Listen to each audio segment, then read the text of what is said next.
The city of Tampa welcomes the Lightning back for their second Stanley Cup final appearance in franchise history. The fans hoping for similar results as 2004 when the team defeated the Flames for the first championship in club history. Home ice advantage belongs to Tampa Bay and Amalie Arena, where the Lightning posted the best home record in the NHL during the regular season.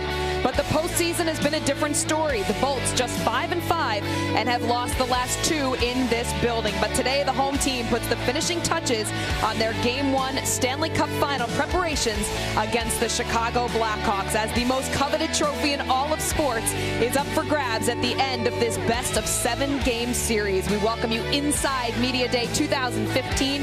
The media has descended in Tampa, waiting for the press conference of Steve Yzerman and John Cooper. We will bring it to you as soon as the two get to the podium. Welcome in, everybody, alongside Marty Biron, Billy Jaffe, and Barry Melrose. I'm Catherine Tappan. Happy to have you with us for our NHL Network coverage at the Stanley Cup Final. And here we are, guys. Two teams have been decided. Face off on Wednesday night. What are you most looking forward to about today, Marty? Hearing from the players. How exciting this is. The playoffs have been great all year so far, and then to finally get a chance to know the ins and outs of those players and see what their reaction are. It's always a fun time. The media is excited about it. The players don't like it so much, but still, you got to get something out of them. It's pretty good. I enjoyed watching practice this morning. I watched the Tampa Bay practice already. Watched Chicago in a little while.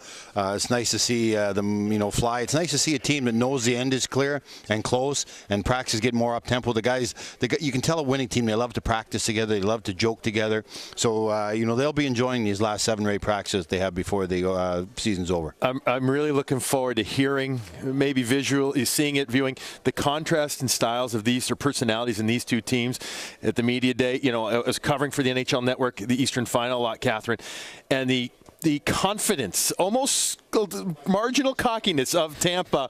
I loved it, because you talk about loving to play for each other. They absolutely have it. Hey, Steven Stamkos said it best before Game 7 against Lundqvist, who was undefeated right in Game 7s in the last 6.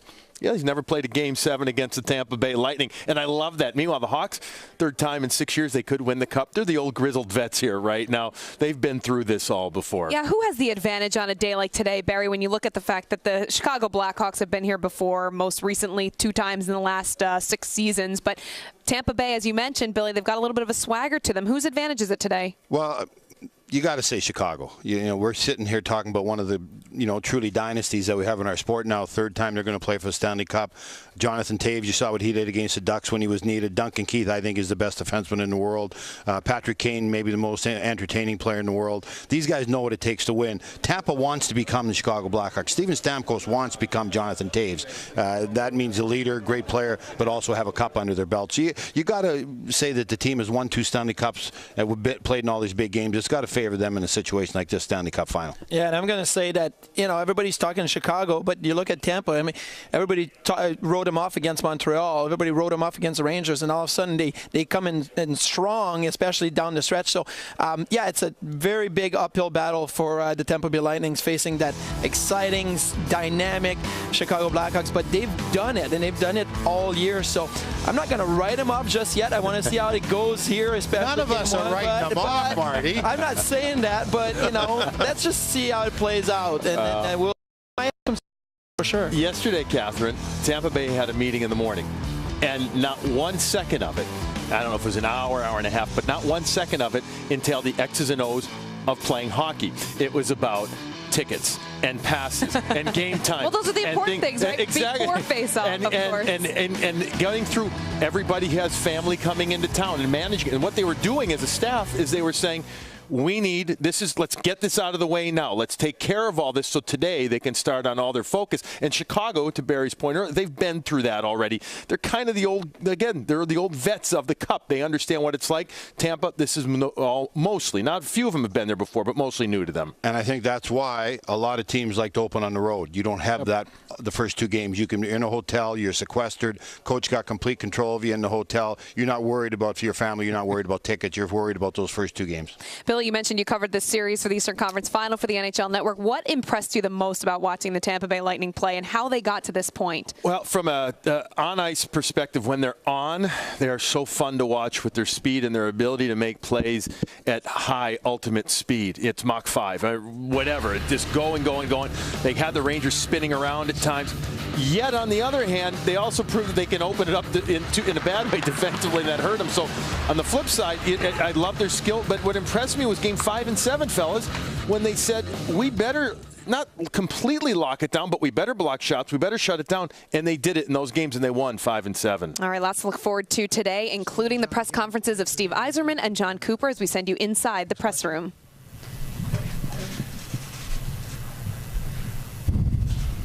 Steve, a question for you. When you said about starting sort of retooling this roster after making it to the Eastern Conference Final in 2011, did you expect that the team would be able to get to the Cup Final so quickly? No, we really didn't set a timeline on it. Position because I'd be held to it, but we just felt at the time we're going to try and draft well, look to free agency where we can to try and expedite the process a little bit. But I honestly had no time. Even if you asked me last September, were we going to be here? I hope to, but it certainly wasn't necessarily planned that way. So no, there was no timeline at all. It's just we're going to go through this process and hopefully get there sooner than later. Down here to the right, guys. Steve, for you, a lot's been made about how much homegrown talent you have on this team. How much credit do you kind of give player development in the minors and just through drafting as to kind of where you are now? Well, I really, you look back at any team that gets to this point or any team that has any kind of long-term sustained success, it's really through homegrown talent.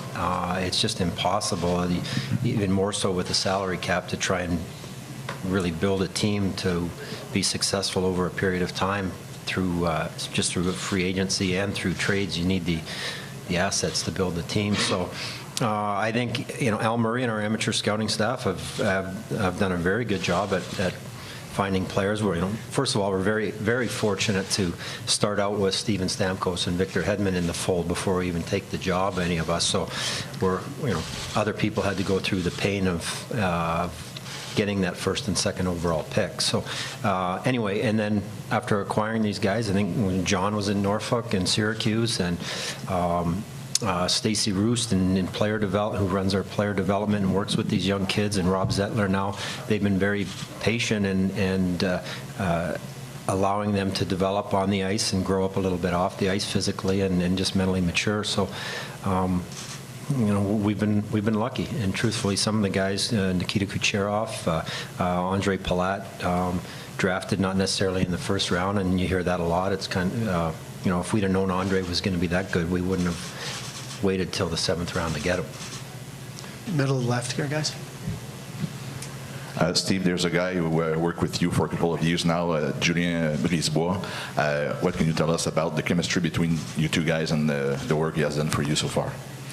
Well, when I took the position here in Tampa, it was important for me to have someone on my staff that really knew the CBA well. Julian's business and legal background, his contract negotiation experience through salary arbitration, and then with the Canadiens organization, he had all the experience and the background of things that I personally lacked. So. He's an incredibly hard worker, a real professional guy, and a lot of fun guy to be around. So his importance to me is immeasurable, and we enjoy working together. He's done a great job, one in Norfolk and now with our team in Syracuse, with building that team and creating a really good environment as well for our young guys to develop. Right here in the front, guys. Question for John. John, what gives you the confidence that the young guys that comprise most of your team are not overwhelmed by this stage? I mean, every round people have wondered if it was, they had never won a playoff game, and then they're in Montreal, and then they're in New York. What gives you the confidence that right now at this stage it's the same old for them? Do you want to answer this? You were doing pretty well. The one thing about this group, we've just found out more about ourselves as every round has gone on, and I think it's gone back 2 years, and I think when Stammer went down, we really had to find out about ourselves. And players were put in positions that, especially Johnson and Palat, guys like Killorn, that they necessarily didn't think they'd be in that early in their careers. And just all the kind of trials and tribulations we went through last year, and eventually with the first round sweep, it's easy to look back now that we're in the Cup final, but when we were feeling really, really good about ourselves in the middle of April, and 6 days later, it wasn't so good. And we went into the summer with the sting of what had happened, and I think it fueled us this year. And we just kind of been on this, you look at, we've had a history of not going into these long losing streaks because of the attitude that's in that room. And they just, it's been pretty cool to watch them as this series has gone on. Because I'll be honest, when the Detroit series, when we were staring that 3-2 deficit in the face, it was, oh wow, this is going to happen to us again. But it was just the whole, you could just see the attitude of the players, and it was just one of these, Coach, don't worry about this one. We've got this. And they did.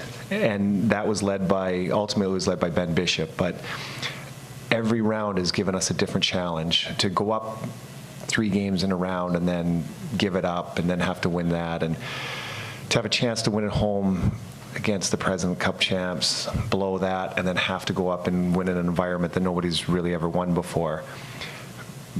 But every time there's been that little bit of adversity or we feel like we're down and out, they come back with a knockout punch. And but that started 2 years ago, and the attitude has not changed. Down right in front, left.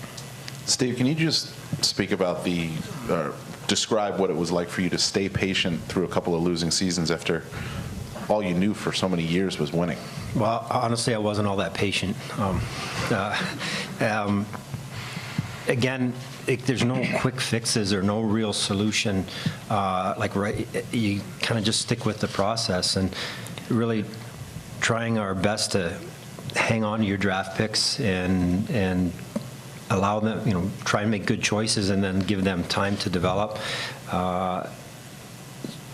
It's really what we were trying to do. And you're always constantly looking at different ways to expedite the process, again, whether it be through a trade or free agency or whatnot. But we felt, with the group that we had, again, I go back to having Stamkos and Victor Hedman, to 2 real good young players to build around. And then, after our first year, kind of getting a sense that, hey, we might, we've got Tyler Johnson, Andre Palat, that these players, they might be pretty good players in the NHL, and Kucherov down the line, that hoping to get him over here and play. So again, we had to be patient, and it's not like I could go out there and pluck out of free agency a couple of good wingers and whatnot, and defensemen. They're just not out there. So I don't think there's any other way than to be patient and allow your young guys to develop and allow your scouts and everybody to do their job. And at the time, Coop in the American League to work with these players. So I didn't know any other way. So,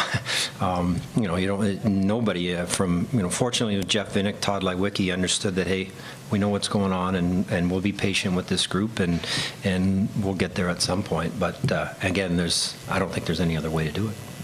Front right. John, Steve Stamkos and his leadership qualities, obviously he provides a lot of offense, but can you give us a bit of a sense for the other ways in which, he's a well-rounded leader outside of just producing points? And maybe, Steve, if you can just talk about the development you've seen in the leadership of Stamkos.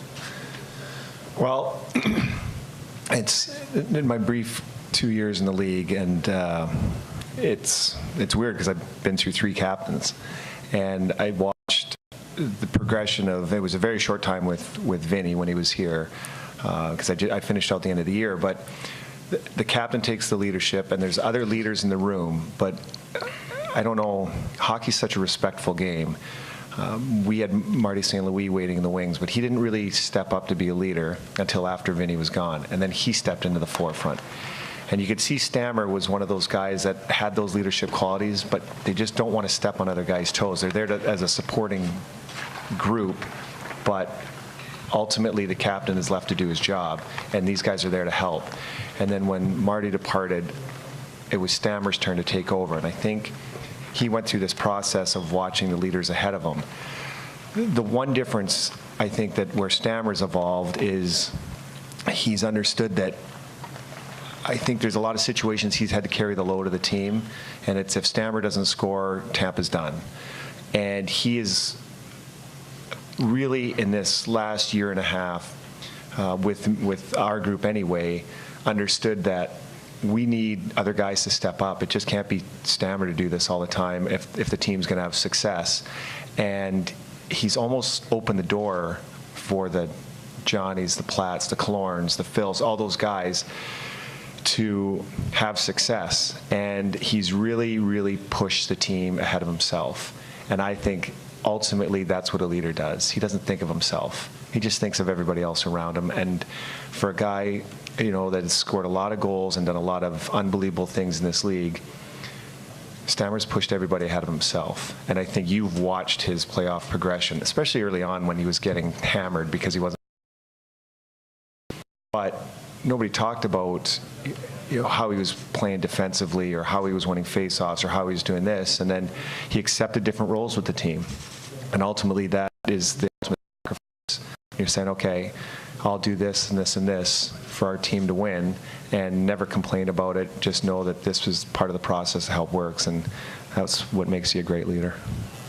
Front left here.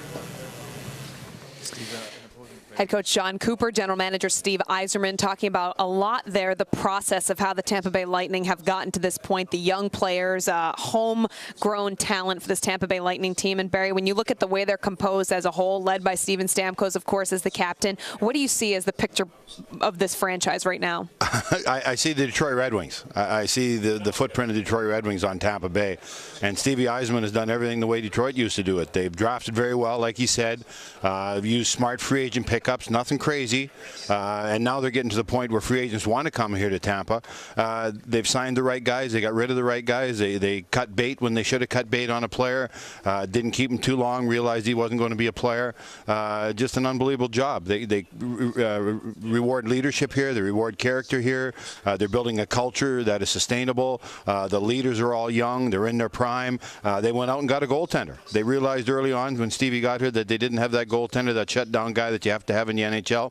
They went out and got one in Ben Bishop, and now this team is as good as any team in the NHL. So they're their own team, but I'll tell you, Stevie does everything the way Kenny Holland used to do stuff in Detroit, and they're reaping the same benefits that Detroit did. And I think it all starts with the new ownership group from a few years ago here too, led by Mr. Vinnick, Jeff Vinnick, who bought this team. It does start at that top. All the resources they've already put, I don't know, 35, 40 million into the arena a few years ago. It's going to be another 25 more. Catherine, this is a team that has really gotten their own identity, along the same lines what Barry's talking about. They transformed the last couple of years. They bring John Cooper in. They bring up the young players that played under him in Norfolk, under him in Syracuse, that have a winning pedigree too. Everybody believes in it right now. Remember, there's great, you have to be a successful coach, and you guys know this, you have to communicate well with your players nowadays. And, you can't talk down to them anymore. You got to talk with the guys, just the way it is. And John Cooper does a really good job of that. Biggest guy he had to do that was Stamkos, getting him from center to wing, and that's been successful. You talk about the cornerstone of a franchise being the goaltender and Ben Bishop. It also helps that they have a solid defenseman, one of the best defensemen. He's emerged in the NHL. And Victor Hedman is at the podium right now speaking to the media. Well, we have to, obviously. Haven't watched him a little bit over the playoffs. We'll watch some tape today, and obviously some more tomorrow. And make sure that we know their tendencies in their game, and they're a great team over there. Won 2 cups over the last 5 years, and it's going to be a big challenge for us. But at the same time, a lot of fun. What differentiates Keith from other defensemen? Well, he plays half the game, 30, 32 minutes a night, and doesn't seem to get tired out there. So it's been impressive to watch him play the kind of minutes that he does and how effective he is on the ice. So what makes him effective? Just the way he plays the game. He's very reliable defensively and creates offense. And he has a good two-way defenseman. So that's going to be a big challenge for us to try and neutralize him. And we just have to be physical as soon as we can.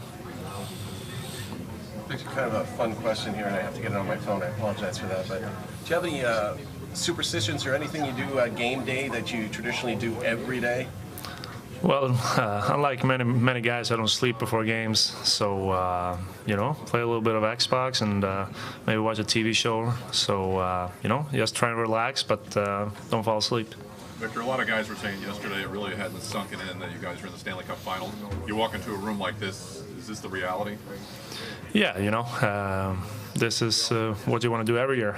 You know, be a part of this, and you know, for a lot of us, you know, it's the first crack at playing for a Stanley Cup. So you know, the last few days, you know, the day after we won in New York was obviously, you know, you had some time to think and let it sink in a little bit. But you know, it's an unbelievable feeling to be a part of this, and you know, you just have to embrace it, and looking forward to it a lot.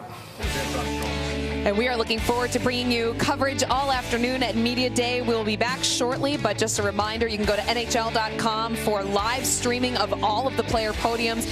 We'll have Kevin Weeks and Mark Rowe checking in, and we'll be back with more team coverage on the NHL Network right after this.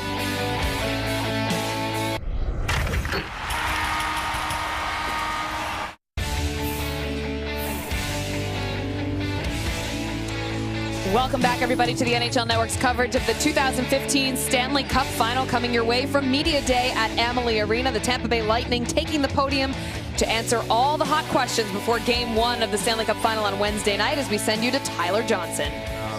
Playing as a kid to, you know, playing with adults, and you have to kind of learn not only on the ice but off the ice, and he's always been there to help us out. He's one of those guys that you can always talk to regardless of what it is, and you know, he's just a mentor. So you know, I don't know where I'd be without him right now, so you know, I'm glad that he's with us and with our team for the ride here. Before you sign with Tampa Bay, I know that Chicago West wanted a team. Is it in a certain way special facing the Hawks?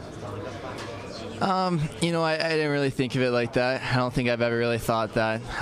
You know, I'm sure things would be a lot different if I would have went there. So, you know, it's kind of funny how it all played out, yeah. But you know, I don't think too much of it. So much is being made of the experience, the differences.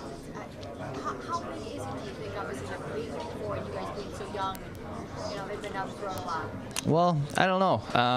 You know, I think you look at the playoffs, our entire playoffs this year. We've always heard that we don't have the experience that their team does, and you know, you can even go back to New York in Game 7. I mean, they played more Game 7s than any other team or whatever, and you know, experience is good. It's good to have that, but at the end of the day, you know, when you start the game, when the puck drops, it's 0-0 and it's anyone's game. So you just kind of have to put that aside, I think. It's nice to rely on, and we have a lot of guys on our team that have a lot of experience as well that kind of pass it down through us, and you know, that's been a huge thing as well. Tyler, who do you respect most I don't know if you can technically single out, you know, certain guys, but you know, you look at their lineup from top to bottom, it's pretty special. You know, I really personally like the way that, you know, Taves plays. He plays a 200-foot game. He's a tremendous player. He's a competitor. He's a leader. He's a guy that you know, you definitely want on your team. So he's going to be a tough guy to play against. But I mean, you can go up through their lineup and pretty much name every guy, and it's going to fit into that criteria. How many games is it going to go before it gets shipped? Before you guys settle into the series? Well, I don't know. I mean, it's always different, I guess. So. It's going to be a little bit different since we only played Chicago twice in the season, and you know, those were so long ago that you don't really remember, to be honest. So you kind of start fresh, but at the same time you're playing for the Stanley Cup Final, so everyone's giving it their 110%, and that's when emotions go. So many people. Tyler Johnson leading the way and scoring leaders in the 2015 Stanley Cup playoffs with 21 points. Kane, Getzlaf, Kucherov all with 20 points. 3 of the top 4 scoring leaders in this series that will face off on Wednesday night with game number 1 as we welcome in Val Filppula of the Tampa Bay Lightning. Val, welcome. Thanks for taking the time to join us, and just tell us what you're thinking going into game 1 tomorrow night. I mean, it's definitely exciting. I think everybody's really looking forward to it. We got a few days off, which was nice to get a little bit of rest, but I think we're ready to go. Val, you probably know Chicago better than anybody else on Tampa Bay, being an old Detroit Red Wing. You played against them a ton. What would your scouting report be? What are you telling the guys in the dressing room about Chicago? I mean, they do everything well. I think it's a really tough team to play against. They move really well. They have D that moves really well, moves the puck well. Obviously, forwards have a lot of skill. So all around, it's a tough team to play against. So we got to be our best. You guys have a pretty young team too. You know, some guys first time in the playoffs, and your second year in the playoffs with Detroit, you guys won a cup. What do you tell the young guys about the experience that helped you growing to be the player you are right now? To be honest, I felt like I haven't had to say too many things. I feel like obviously last year, I think we had a really good regular season. Playoffs, we were out right away, so it didn't go how we wanted to. But I feel like we've gotten good games, couple game sevens during this playoff. So I think guys are ready and kind of know what to expect. And if you've been watching, like our young guys have been playing really well. So it's been fun to watch. Yeah, some of those young guys we just heard from Tyler Johnson. That triplet line with Palat and Kucherov has been really one of the most talked about lines on your team. What do you see out of them every night when they get out there together? What is it about the chemistry that allows them to have such success? Well, I think they all skate really well. First of all, they move the puck well. They can all make plays and all score. So it's a tough line to play against. They've been playing the whole year together, so obviously they've been able to build a lot of chemistry, and it's fun to watch for the rest of us. Val, there's a guy in your line that I don't think gets enough ink is Killorn. Like been in the middle of a lot of big plays for the Tampa Bay Lightning over the first 3 rounds. Tell us a little bit about him. Like he does everything well. He's good defensively, good offensively. He's good with the puck. He's good without the puck. Yeah, exactly. I think he plays both ways so well. It's fun to have a winger like that on your side. I think for both guys now, both guys play hard both ways. Killer is strong, fast. He's really good with the puck. So, like I'm telling you, he's making a lot of big plays and big goals for us as well. What about your coach? You know, you played for Babcock in Detroit, and now you come over here, and John Cooper. What's his approach? You know, he's making a lot of game decisions, changing the lines, and you said yourself you got with Stamkos in the Montreal series. So what are some of the things that you like from him sitting on the bench or on the off day like practice today? Well, I think he prepares really well. He prepares us really well. We know what to expect. And I think he adjusts as well. If some things aren't going as well as we'd like, we adjust our game, and so far it's been working pretty well. Well, Val, this is obviously a fun experience also off the ice with family members in town. And what is it like for you? Do you have a lot of family coming to the game tomorrow? Yeah, I have some people coming. It's been a little stressful trying to get tickets for everybody who wants. But who pays for all the flights? You pick up the tab? Yeah, it's expensive time of year. But you're getting the bonus, so you're getting the big bonus at the end of the playoffs. It's definitely worth it, and everybody's excited to see the game. So I'm obviously happy to be here and happy to have some family coming over. Well, we're excited to see it as well. Val, thanks so much for taking the time to join us. Good luck in Game 1 and going forward as well in the Cup Final. Thanks a lot. Let's go back to the podium and hear what Ryan Callahan has to say. I don't, I think it's, I guess your responsibility goes up a little bit, but the way you act, the way you present yourself off the ice, on the ice, that doesn't change. I think, a guy like Stammer, he's a leader for a reason of how he acts and how he is. And, I think you show that in the regular season and you show it in playoffs. Is there a level of intensity or a level of things that, guys will look to you, especially if you're making plays on nights? Will they look to you more? In playoffs, I think some of the younger guys, some of the other guys look at you and, in times and see you're going out there and, finishing checks, blocking shots, maybe doing things that you don't normally do. And you look at that and you say, there's no reason why I shouldn't go out there and do the same thing if he's doing it. So I think a leader leads on the ice and also off the ice. And in the playoff times, that's important. Pretty big, huh? Yeah, it is. Absolutely. Talk about so much is made about the experience, the fact of the differences. Is that a big deal now in the finals? Well, I think it's always good to have experience. But I was listening to Stammer talk yesterday. I think he said at some point you have to get that experience, and this is our chance to get it. Some guys have never been in the final before, myself included, and this is our chance to gain that experience. But at the same time, we're not looking at it as just coming in here to gain experience. We're trying to win. So experience is a good thing to have, but at the same time, we didn't have experience of conference finals either. Some of the guys, and we go into there and and we go into MSG into a Game 7 where they haven't lost, and we prove we could do that. So it's another challenge for us. Ryan, any kind of superstitions that you have prior to any game? I mean, there's a lot, I think. You know, Run through them. I can't run through them all. I don't know if you have time. But I think your whole day is just a routine. I think that's the biggest thing for me is I try to keep everything the same on game day, from what I eat to what I do to, you know, when I sleep, when I wake up. So I think that just puts your mind at ease on game day and lets you know that your body, that you're playing a game that night. What's the most unusual?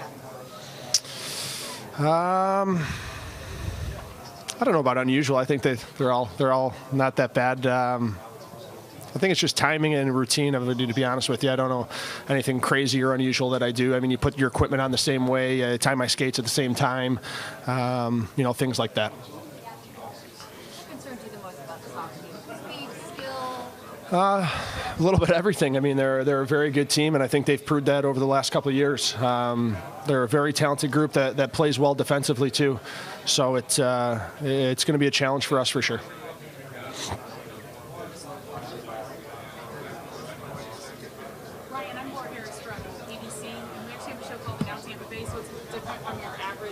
Yep. So a lot of our people who watch our show, they don't know a lot about sports, especially hockey.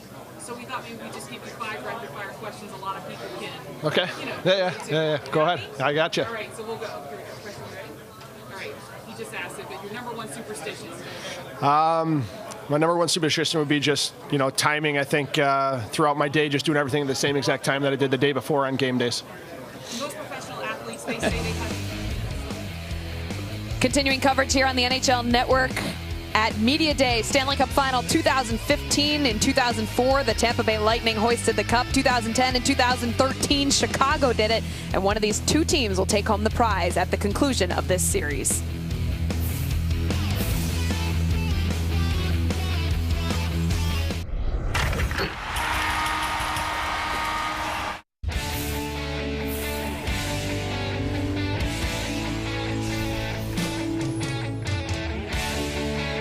Welcome back, everybody, to Amalie Arena, homes of games 1 and 2 of the Stanley Cup Final. The Tampa Bay Lightning and the Chicago Blackhawks will face off tomorrow night in game number 1. Ben Bishop will be in net for the Tampa Bay Lightning. Take a look at his playoff home and away record. 7-3 on the road. He posted 2 shutouts, including the Game 7 victory against the New York Rangers in the last game for this team to clinch the Eastern Conference Championship. As we welcome you back inside Media Day, Marty Biron, Barry Melrose, and Kevin Weeks joining us on the set. And Kevin, a little late getting to the show because you had a nice conversation with Ben Bishop that we will look forward to seeing. But how's he feeling going into game 1 tomorrow night?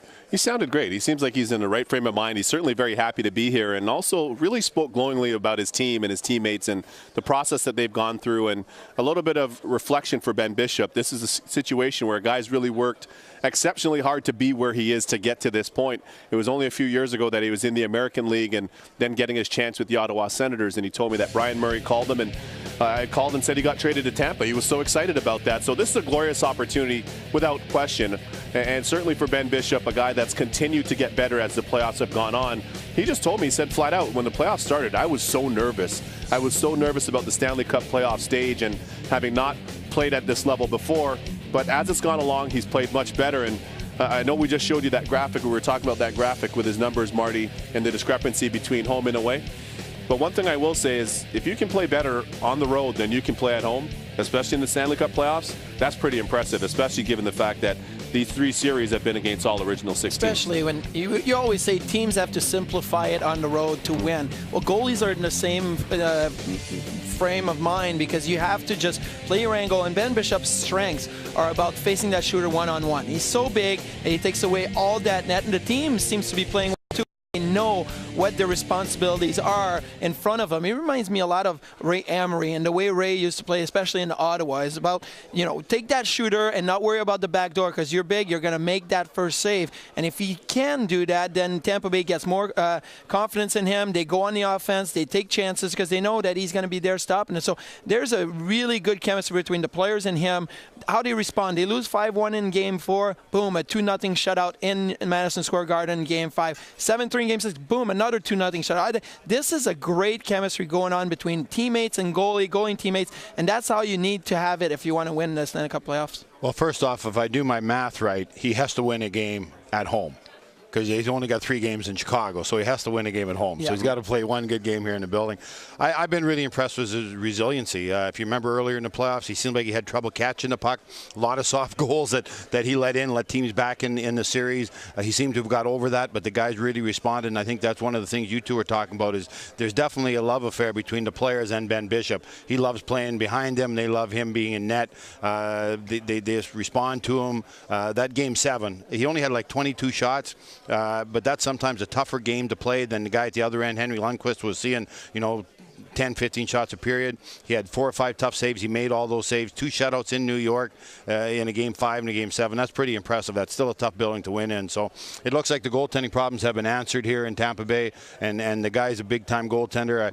But again, the numbers are scary because of the fact that the home is so bad and the save percentage is so bad at home. Can that be a matter of pressure? Is he putting maybe too much pressure, Kevin, on himself when he's here on home ice and just wanting to perform well for the fans? Fair question. I think the same thing could be said for the entire Lightning team because this is such a young, inexperienced team by and large. And if you look at the Lightning, they were great in the regular season at home and not so great on the road. They only had 18 road wins in the regular season. It's been a role reversal, so I really think it's a function of this team together. There's a lot of inexperience here, but man, oh man, has Ben Bishop and his teammates come a long way. Give these guys a lot of credit. 12 wins, only 4 away from a cup final right now. This has been a great run for their group. One of his teammates, JT Brown, is standing by with our very own Billy Jaffe on the floor.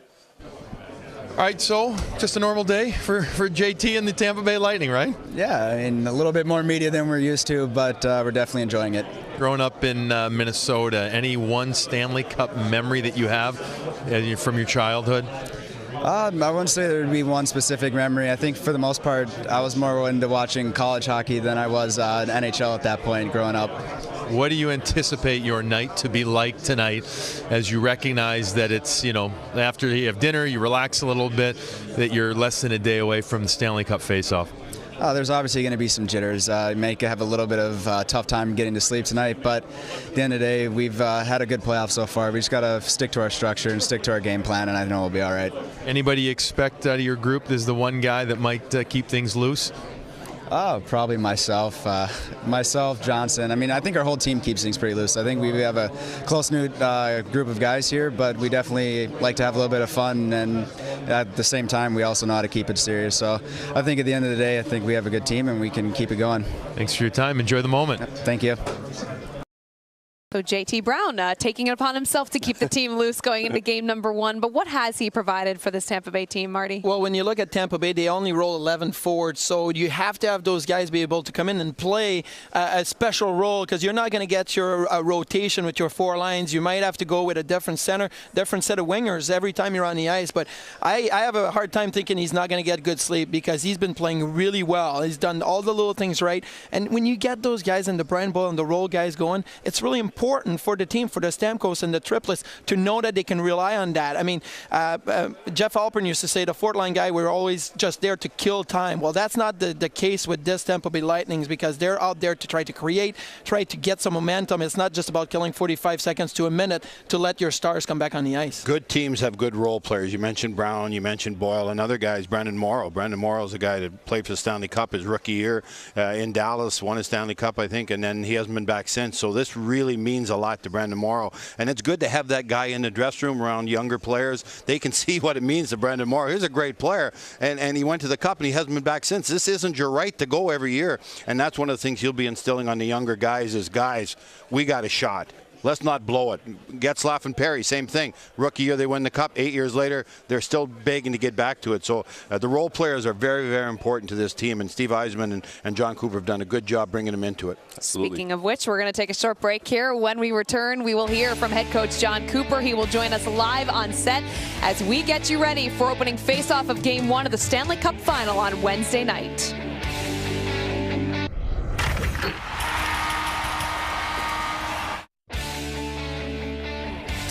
Welcome back to downtown Tampa that will host games number 1 and 2 of the Stanley Cup Final beginning tomorrow night, 8 p.m. Eastern. The Tampa Bay Lightning getting their final preparations underway. As you can see, the coaching journey of head coach John Cooper. He has gotten himself to the Stanley Cup final in just his second full season with the Tampa Bay Lightning. He's joining us now on set. Congratulations on getting to this point. I know you still have a little bit of a ways to go, what you ultimately want to achieve, but one thing that you said that was so interesting about in the press conference earlier was how when Steven Stamkos went down last season, that was kind of a turning point for these guys and what they were able to learn about themselves. Just talk a little bit about that, elaborate on how that made this group what it is today. Well, I'll tell you, that was a growth experience, first and foremost for myself. Your first year in the NHL, and we had a pretty good start going. I think we were 12-5 when it happened, and to watch your star go down. And I remember just my growth personally. I had a little pity party that night when we went to Montreal thinking, how could this happen? And but our players, and it just gave them the opportunity where some of these other guys may not get that opportunity. Tyler Johnson got to play on the power play. Palat got to play on the power play, in which they were behind Stammer and Marty and these guys at the time. And all of a sudden you're putting players in that were maybe getting 10, 12 minutes a night. Now they're getting 15, 16. And it's the ultimate development when you get to play. And then we just turned... Somehow you have to turn the ultimate negative into a positive, and we did that full well knowing we were going to get him back, and it's really worked out for us. Coop, there's a saying that the journey is more important than the destination. And when I see you and I see where you've been, where you've come from, like it's been like you're in Syracuse shoveling snow in the American League, and then 2 years later you're in the Stanley Cup final. But it's an unbelievable. They should look at your story. You've been everywhere, done everything in hockey to get here. It's an amazing story. And I've really, when people talk about it, it's kind of when you sit there and think about what's going on. But you talked about the journey, and I truly believe the journey is not near over yet. And people throw a word around the word passion, and when you have that for something, and it ultimately will drive you. And ever since I got into coaching, I haven't worked a day in my life, and it's been a phenomenal experience. And to be around a team, and for me is to grab a group of 23 guys at the start of the year and make them one at the end. And that the journey, as you said, it is so gratifying, and that's pushed me here today. Have you ever got to a point in one of these places you've been, Texarkana or whatever, you said, is it worth it? Am I doing the right thing? I think I have a few times, which obviously I can't reveal, but there's been some, I look back at when I was partnered up with Kelly Chase and Mike Brooks. And That's a good test right there, baby. Just to have him, as he'd always say he was my general manager, and I would say I was his general manager. He's everybody's general manager. Yeah. But we grew together, and to start a hockey team in a non-traditional market in Texas, but we were down there, we'd be painting the lines, we'd be up all night spraying the water and driving our team 120 miles to practice one way. But it was all part of the growth of myself and our players, and to watch them be able to go off and go to college and get degrees because of what we did, and it was a blast, and it's all worth it. And I feel part of where I am today is because of what happened then. And I just learned, and you just don't take anything for granted. That's the one thing I will never do, is take anything for granted. I'll never forget where I came from. And the other thing is I've had a lot of fun along this way, and it's great to be a part of this. When we get the chance to sit down with you in Toronto, you talked a lot about essentially just being open-minded, and you just kind of touched on that in so many words, and having an open-minded approach. But that's really something that you've been able to impose on your team as well. And really now you look at your team being an offensive team, the highest scoring team. You guys are high flyers. And you say, guys, you know what? We might not have to play that way if we want to get to the Stanley Cup final. We may need to reinvent ourselves and play a defensive style of game. How are you able to sell that? And more importantly, it says a lot that your guys are able to buy into that. Well, we have a funny team that way. And I think I completely understand defense wins championships. But that's a harder sell for players. Right. Players like to look at the stats the next day, and they like to see the game 6-5 instead of 1-0. So there's that balance of a coach. And to be honest, I like the up-tempo game. Right. We're in the entertainment business, and it's fun for players. They're engaged, and it's such a wonderful sport we're in. It's